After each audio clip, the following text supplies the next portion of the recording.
Hello, my name is David Finch, and this is my project. It's called Radiant, and it is a luxury multifamily housing complex. As an overview, I will be talking about my abstract, my research questions, project inspiration images, the methods I used, and the results that I came up with, and the references at the very end. This is my abstract page, and I will go ahead and read it. When multifamily residences are designed, quantity is more prevalent rather than quality. This usually means that multifamily complexes are pushed out at such a fast rate that detailed work is not a top priority. A quick timeline leads to a lack of significant design considerations that should not be overlooked when creating a residential home. The most common design factors missed are adequate artificial and natural daylighting, insulation, storage, and energy efficiency within multifamily complexes. The purpose of this research was to better understand how to design a large-scale multifamily residential complex that adequately applies more artificial and natural daylighting, better insulation, storage, and energy efficiency within each unit. This included a review of scholarly literature about ineffective lighting techniques and how poor lighting is correlated with depression within a residential environment. Expert interviews were conducted with professional designers with vast experience in multifamily housing design, as well as a long-term multifamily housing resident. Other research methods used in this study were a precedent study on a small-scale multi-residential quadplex in California, and a building and site analysis of the future community itself.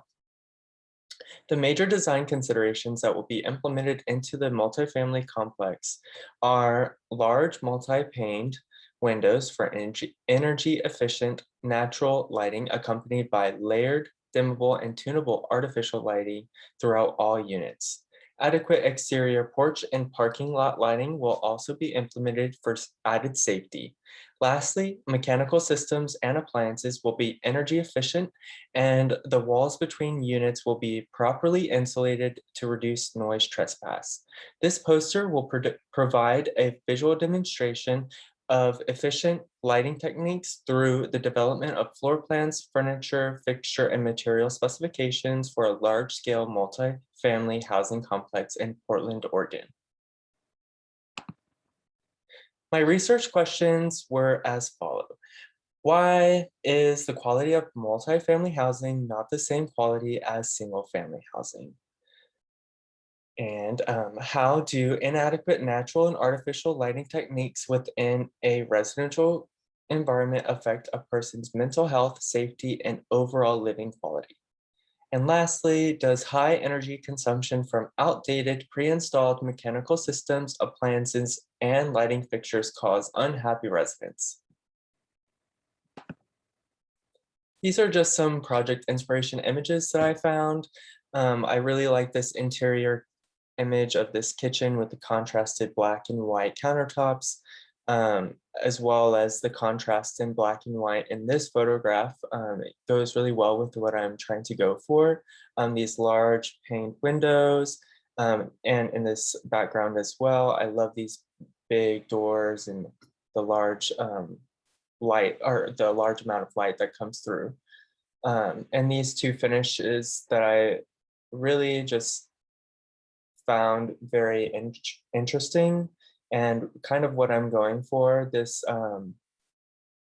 dark texture would be kind of for like countertops or maybe a backsplash, and like this carpet texture over here.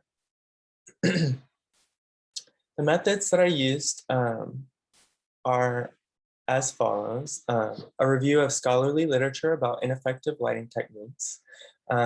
Expert interviews were conducted with professional designers and a long-term multifamily resident, and a precedent study on a small-scale multi-residential quadplex in California. And lastly, a building and site analysis of the future community itself. The results from the collection of data formed by a variety of research methods are structured as design considerations. Design with detail in mind and don't cut corners. The next, design the units to have special or one-of-a-kind features, so each unit offers something unique. Design the space with an ample amount of natural lighting. Incorporate large multi-paned windows for more access to energy-efficient natural lighting. Implement different types of layered, dimmable, and tunable lighting techniques throughout units for more manipulation of artificial lighting when natural lighting is unavailable. Design the space with details in mind and not with the cheapest product. This will help with the lifespan of certain design elements within the home. High quality materials and products usually last longer and are more energy efficient. Install and maintain energy efficient mechanical systems such as HVAC and water heaters. Install and maintain efficient appliances that are easily replaceable. Design the space to be well insulated with doors and windows that are sealed and have no leakage points. Implementing smart home gadgets such as smart plugs and occupancy sensors will also aid in saving energy consumption. Install well-designed energy-efficient fixtures. Implement different types of switches and dimmers to help reduce the amount of energy consumption. Implement warm, soft, white lamps around 2700 kelvins. Design the units with noise cancellation in mind. Create the space between units to be larger and better insulated so as little noise trespass can between units. This will also help with energy efficiency. Design the space with easily updatable and changeable fixtures and appliances. This will help the owner replace as necessary. Design the space with an ample amount of carefully placed exterior light fixtures. Keep in mind where exterior lights are placed for the purpose of light trespass during nighttime hours. Design the units to have individual exterior lights for added safety. Design the space with the presence or absence of light-colored reflected walls, which will increase the amount of daylight reflected into the space. Allow heavily used rooms to have more direct access to natural lighting, leaving the less used rooms with less direct access. Design the space at or above sea level, meaning no residential spaces underground with no access to windows. Design the space with adequate rooms and bathroom counts. Design the space with extra rooms for multi-purpose spaces. Design the space with adequate mechanical systems in relation to the size of the interior. Design the space with an added balcony or patio for outdoor entertainment. And lastly, design the interior footprint with exterior amenities in mind, like a carport or garage add-on. And my last slide is just my references for all my research that I found. And thank you so much for watching.